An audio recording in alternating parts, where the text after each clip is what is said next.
Ma ce li hanno ancora.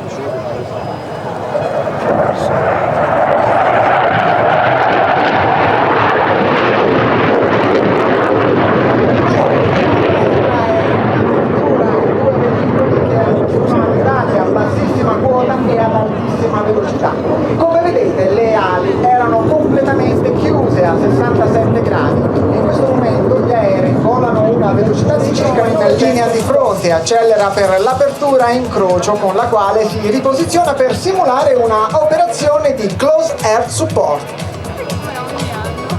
Il Close Air Support è in pratica l'arrivo in una zona operativa che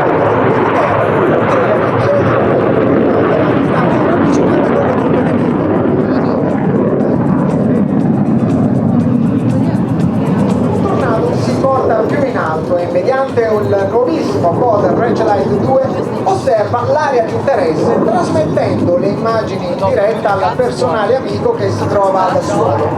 L'altro aereo invece effettua dei passaggi sulle truppe nemiche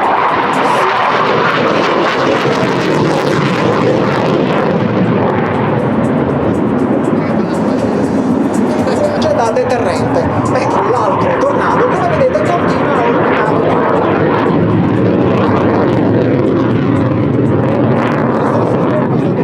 diverse volte a usare si pratica lo sgancio di armamento su quello che grazie alle immagini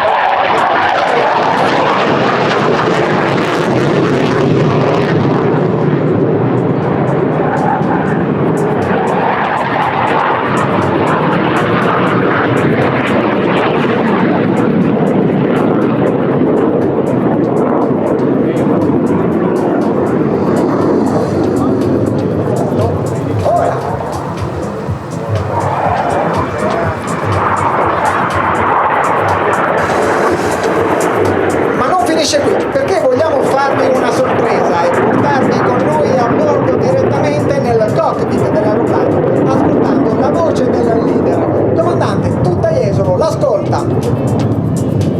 Ragazzi, sono te.